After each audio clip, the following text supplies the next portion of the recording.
Good afternoon. I'm Dennis Galucki, and welcome to the 402nd Imagine Greater Buffalo program and another great virtual Imagine lecture. We've had over 20 of these going back to September. Now, these are hosted by the Buffalo and Erie County Public Library. Thanks so much for joining us today. This program is created by the Center for the Study of Art and Architecture, History and Nature, and ImagineLifelongLearning.com. Now, we're going to start with our speakers shortly, but first, a little housekeeping. Everyone watching will be muted during our speakers presentation, which will last about 15 minutes or so.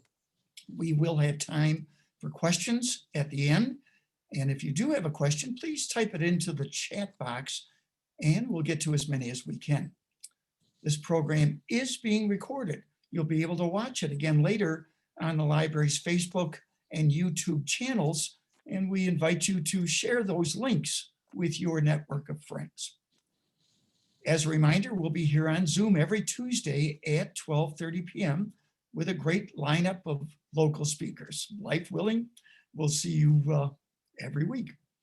Now, this is the first Tuesday of the month, so the center's primary theme with this Imagine series is art and creativity. Today's featured speaker is Jane Fisher. Ms. Fisher is an associate professor of English at Canisius College, where she has taught for 32 years. Her book, Envisioning Disease, Gender, and War, Women's Narratives of the 1918 Influenza Pandemic, was published by Palgrave Macmillan in 2012. She regularly teaches courses in modernist literature, World War I studies, and medical humanities. Now, let's welcome Jane Fisher. Jane? Hi, it's nice to see everybody. I'm going to begin here with my PowerPoint on the 1918 influenza.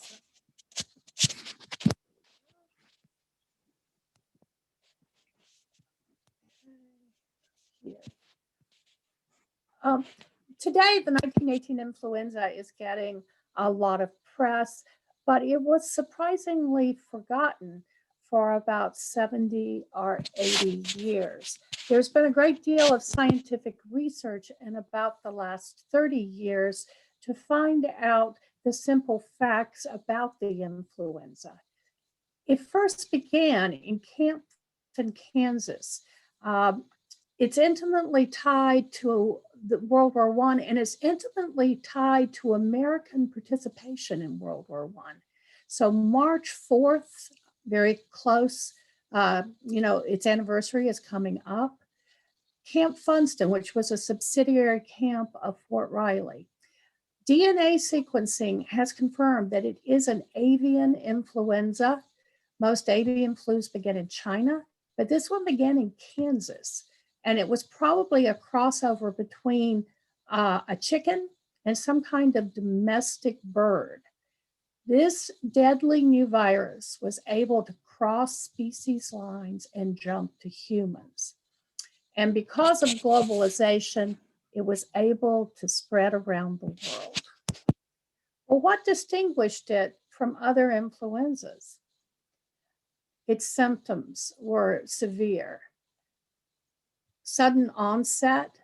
Some soldiers died while standing in line to see a doctor. People could die within 24 hours from this brand new disease. It caused unusually high fevers, severe headaches, body pains, nosebleeds. The pneumonia caused by this flu was acute. Doctors referred to it as dry drowning. Some patients turned black from the cyanosis, the lack of oxygen caused by the pneumonia, and it caused unusual long-term after effects, sometimes lasting for many years.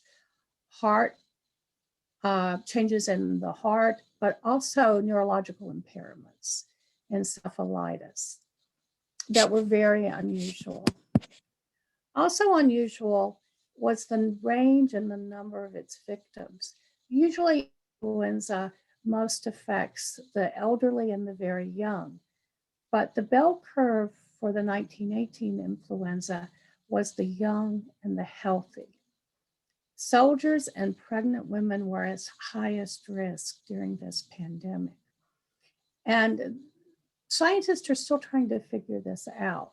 They think it was caused by cytokine, which is a very strong immune response, which overwhelms the cells in the lungs, causing them to burst and add to fluid in the lungs. That caused the dry drowning, the pneumonia. One of the strangest things about this pandemic is that final mortality figures are still being calculated. 100 years later, we still don't know exactly how many people died from this pandemic. Educated estimates range from at least 50 million to 80 million deaths worldwide. So from Kansas, where this flu began, the flu followed the mobilization of US troops, quickly spreading throughout North America and then to Europe as the troop ships landed. The US suffered most in late spring and fall of 1918, but in 3 separate waves, the flu moved around the world. And here's a map showing you those 3 separate waves. The first wave was the US predominantly. The second wave was during the winter of 1919 and moved through Europe, parts of Russia. But the third wave moved here through Australia and New Zealand. And the second and the third waves had by far the highest mortality rates.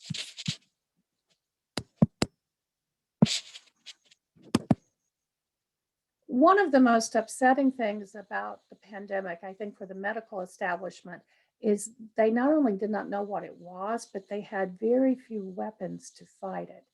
They tried to institute sanitation measures such as masks and quarantine, but nothing really stopped the disease. They tried putting patients outdoors because there was not room in hospitals.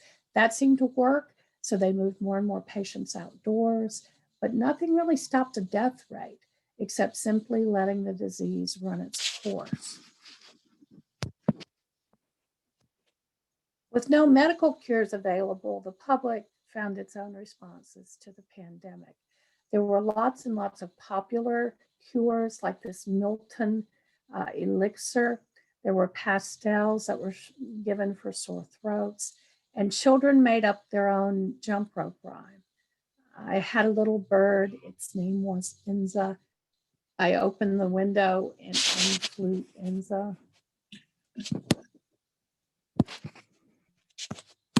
So many people died so quickly that hard-hit communities simply ran out of coffins and they turned to mass graves.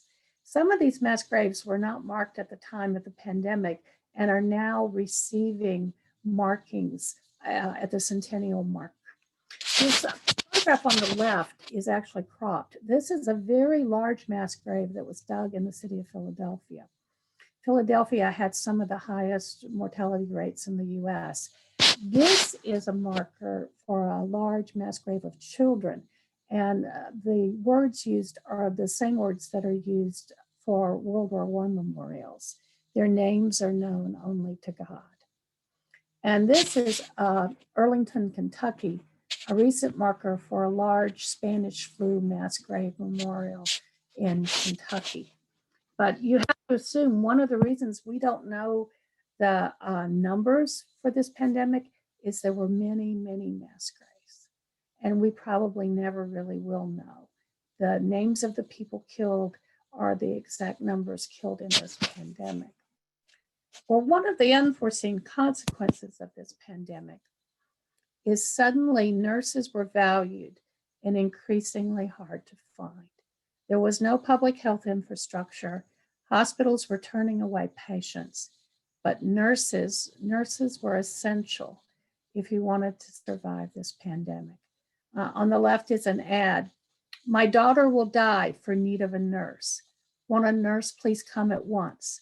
Salary, $50 a week, which would have been a very substantial raise. And then women were recruited to join the nursing profession.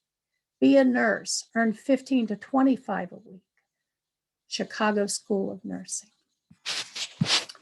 The American Red Cross suddenly expanded its size quite rapidly. And you can see in these recruiting posters the appeal and professionalization of the nursing profession, not only during the war, but because of the influenza pandemic after World War I. Join. All you need is a heart and a dollar. And here you get the sense of the globalization. Complete your education, then come with me. I lead to worldwide opportunity. And you can see how for many young women, this would be very appealing, this sense of opportunity. Most young women who had gone into nursing in the 1880s and the 1890s were very well educated. This kind of nursing offered opportunity to relatively uneducated women. We see this in both the US and the UK. This is the New York Red Cross, a stern task for stern women. This is the UK Red Cross, nurses loading influenza patients into ambulances. So this was not just in the US, it was also in the UK as well. What about the historic consequences of the pandemic? For many years, historians argued that outside of its incredible mortality rate, the flu had no real historic consequences, but we're beginning to understand them 100 years later. The second wave of influenza that continued through the winter of 1919 in Europe affected the Versailles Treaty negotiations. John Barry argues in his work, The Great Influenza, that Woodrow Wilson possibly suffered from influenza. Members of his support group definitely had influenza. And if he did, this could have affected the future balance of power between France and Germany. Because without Woodrow Wilson's support, France was able to put through those ruinous wartime reparations for Germany that led to the rise of German nationalism and the rise of Hitler and thus World War II. So there's been a great deal of suggestion about the effect of the pandemic on actual, what we think of as military history or geopolitics. So why was this pandemic forgotten? How was it remembered? Why did we have so much difficulty in making sense of the world's worst experience of mass disease? One immediate response to the pandemic occurred in Camp Funston, which was ground zero for it. And these photos are photos of a folk memorial constructed by the soldiers for the very first victims of the pandemic. It covered about half an acre, and they used Kansas river rock to construct an honor roll. Those are the names of the soldiers who died. That's an Egyptian pyramid, and there's a kind of ritual you're supposed to follow. You're supposed to walk down those paths, and you're supposed to think about the men who died. The memorial no longer exists. Camp Funston no longer exists, but this was the first attempt to make sure that someone remembered those men who signed up to see the world, signed up to fight for their country, and died before they could even get out of Kansas. If you start looking, you find other ways in which artists and writers tried to make sense of the pandemic. The expressionist artist Edvard Munch, he's best known for his famous painting, The Scream. He actually painted 2 self-portraits during and after the flu. And if you look at the face in the self-portrait with the Spanish flu, it looks a lot like he's painting The Scream, with the mouth open and the blurring effects here. And after the Spanish flu, you see he looks haggard and worn, but much more human, much more in control. You can also see this sense of the effects of the influenza in the literature of the period. I focused on women's literature in my book because you do get a sense here of the shifts in gender. Female suffrage was voted through at the end of World War I in all of the Western world. And you see that shifting sense of the influenza pandemic in the novels of the period.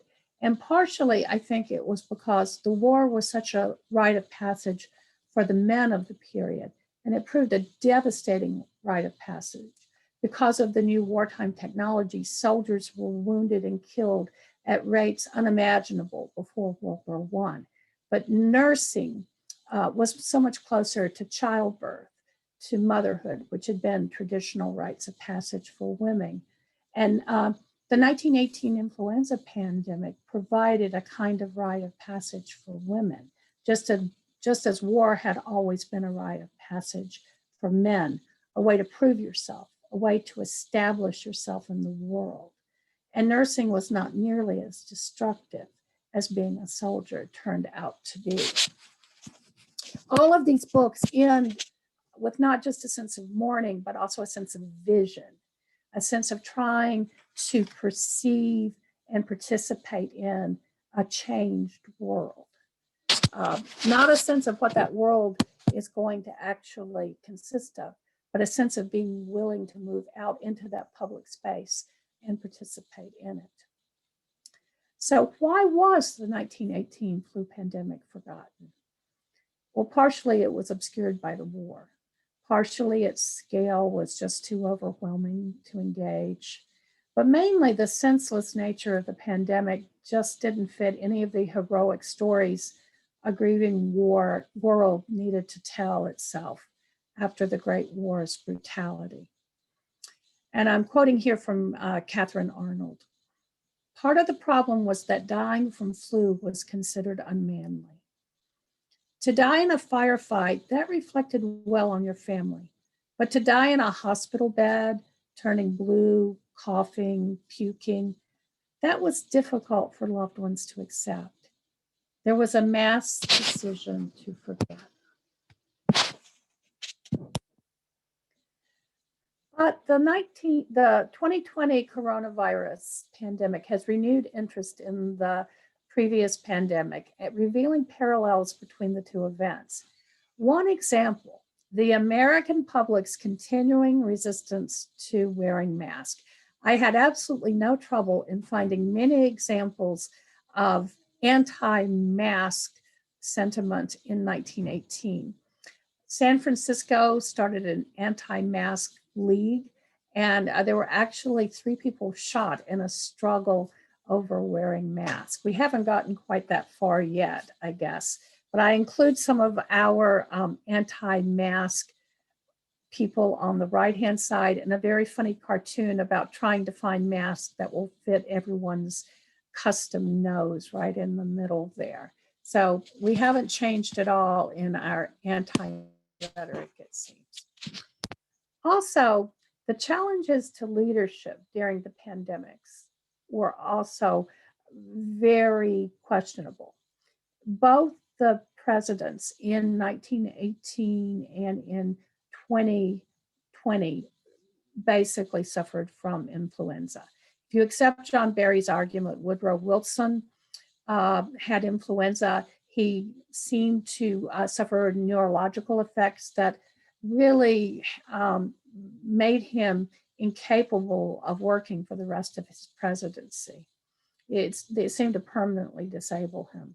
And of course, Donald Trump himself contracted COVID, and we're finding out more and more about how sick he actually became. So both pandemics represented substantial challenges to leadership.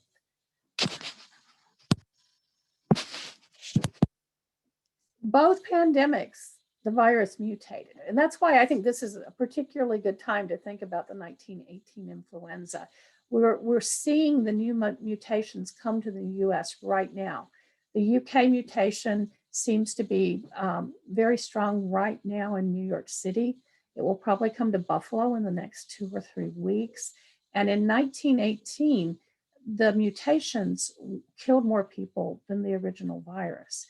So now is the time really to try to be more careful, to try to take all the preventative measures we possibly can if we look back at 1918, because we know it was the mutations that killed the most people. But a lot of hope because we have vaccinations. These are miracles. The doctors in 1918, the people in 1918, 1919 would have been astonished to have something like a vaccination that could have prevented death or severe disease. So this is what we have on our side, the brand new Johnson & Johnson vaccination that's being rushed into production. It's a wonderful thing. So what will happen after this pandemic subsides? Also a source of hope. In 1920, the pandemic ushered in the Roaring Twenties, a time of economic prosperity, social change, enormous creativity in the arts. You have the Harlem Renaissance. You have a lot of underrepresented groups finding ways to contribute to the arts, to music, to dance, to poetry, novels, and film. The big question that remains unanswered is what will the 2020s bring after we hope all this subsides sometime next year? How will we be able to build on some of the lessons that we might have learned during this pandemic? So let me stop sharing.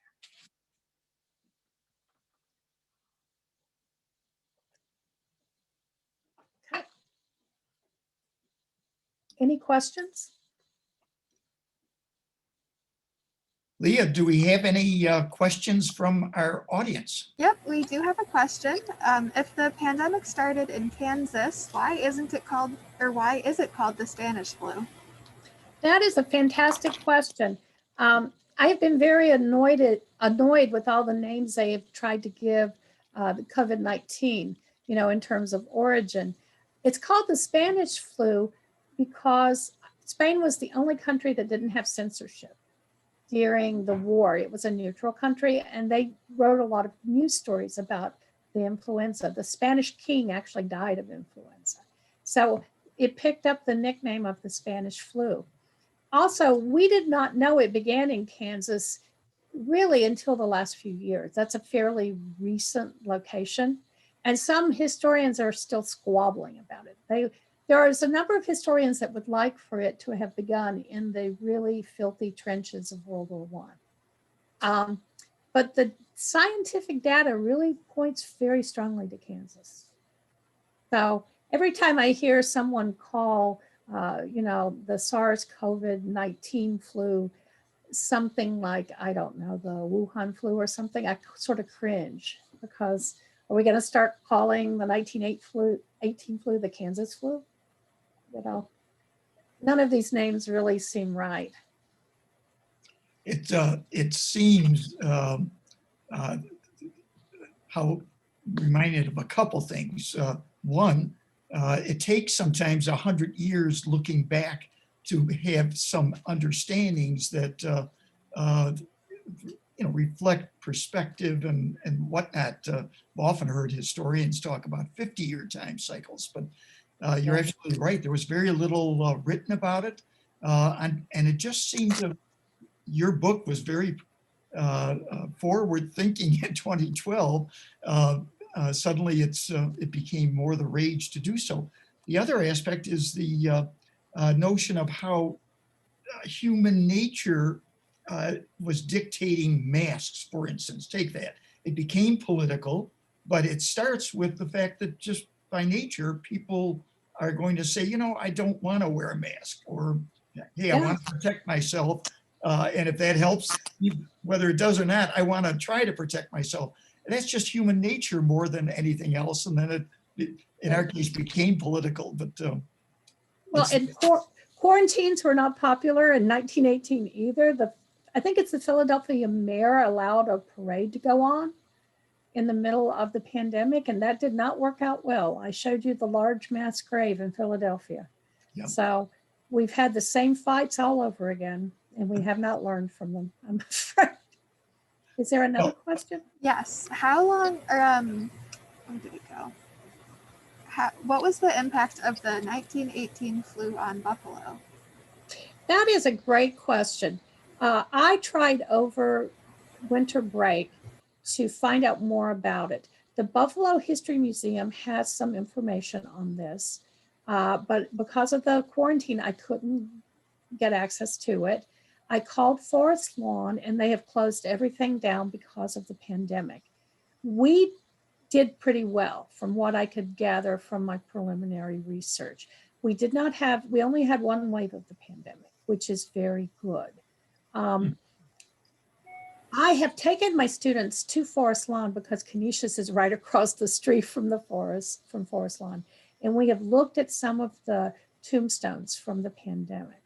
Many cemeteries have sections that are almost like influenza sections, 1918 influenza sections, where you can see all of the different people who died in one wave together. One of the poems I teach by the poet Ellen Voigt says, it's written in the voice of someone who died, who says, "Don't listen to me, go look at the graves." So that's what we did. We went to Forest Lawn. But because of the quarantine, I haven't actually had access to the materials I would like to look at buffalo. But that's a great research question to do once this lifts a little bit and you can get access to more materials. Your question is also very smart because this is exactly the way the research has been proceeding for the last decade. Historians are going city by city, looking at mortality statistics and narratives, city by city. And that's how localized it has been. When I first started my project, which was 2001, 2002, I was truly shocked by the lack of work that had been done on the pandemic. Someone shared in the comments that the Buffalo News has some stories and photos. Okay. I think it's a great project to do. And I think family histories are emerging, often almost as people were dying, they would say. My interest began because when I was a child, I would spend a lot of time in the summer with my grandmother, and she would tell me over and over how she knew families in 1918, and this would have been in North Carolina, where the whole family died. And people didn't know they were even sick, and they would go to their house to visit and would find the whole family dead in the house. Oh my gosh. So this was oral tradition that I heard. And then I watched the American Experience documentary on 1918 influenza, and I recalled a reference in Virginia Woolf's Mrs. Dalloway to the influenza. And then I started researching it. And I was shocked to find how little had been done. And so it took me 10 years to write my book. And at the time, my editor was sitting on my neck to get it published because there was starting to be interest in the topic. And I mean, she was emailing me every 3 days and making my life kind of miserable. So I wrote the best book I could write at that time. And since then, there's been a lot more interest in it in my field. So, but I think I would urge you to pursue the Buffalo Connection and run with it, because I think you would find a lot you could do. These Jane, are great questions. Is there, I'm curious, a short answer for the observation of the creativity surge in the 1920s, and wondering out loud, as you did, what will follow this in the 2020s? Why do you think that? Why do you make any connection, or is it pure coincidence? I don't think it was coincidence. I've been trying to answer that question in all of my courses, Dennis. I teach a transatlantic modernism course where we sort of start with the war and we ask, why would a terrible war that killed so many people, followed by this pandemic, followed by the Great Famine. Normally, after the Black Death, everything in Europe was depressed for 3 generations. Why would this spark so much creativity? And partially, I think it's the globalization of the war. The war was really the world's first experience of globalization, of travel, of people all around the world. And this caused a kind of, what would you say, cross-fertilization of people meeting people from different cultures, different backgrounds, people finding themselves traveling and sometimes living halfway across the world. And some of that really sparked creativity. I've worked with African-American World War I soldiers. Many of them for the first time saw Europe. Some of them lived in Europe, stayed in Europe. That caused an enormous amount of creativity. Jazz music, painting, Harlem Renaissance came out of that. Some of it was women getting the right to vote, which they had lobbied for generations. That came out of World War I. So those are some of my answers, some of my partial answers to that. Partially, America became a superpower as a result of World War I. The great empires in Europe fell because of World War I. Is this helping a little bit? It's helping a great deal. Jane, There are geopolitical things that happened there, but we'll have to see what happens because of SARS. Are we learning any, excuse me, COVID-19? Are we learning anything because of this? Are we learning? Can we learn from a pandemic? I hope we have a 1920s experience. Let's hope that you continue your research, and I trust we'll maybe answer some of these questions with good research. I think just from an economic standpoint, there have been so many different models. California one way, Florida maybe another, Sweden this way, the US that way. But let's hope that historians have a comeback. We lament often that there aren't a lot of studies in the field of history as there used to be. You've made history come alive, frankly, in this presentation. You've made it relevant. It's where we've come from really is a function of where we are and where, to a degree, we're going. So we thank you a great deal here at the, as part of the Imagine program for doing so, putting on a great presentation. And now let's look to next week. Next week, we've got Dan Hart from the Buffalo Philharmonic Orchestra, and he'll be looking at 80 years of the Kleinhans Music Hall, the building itself, and giving us a rundown of that wonderful structure that we have here in Buffalo. So folks, thank you very much for joining us today. We invite you to come back next week, same time, same Zoom link when we talk with Dan Hart. I'm Dennis Galucki. Be well and have a good afternoon.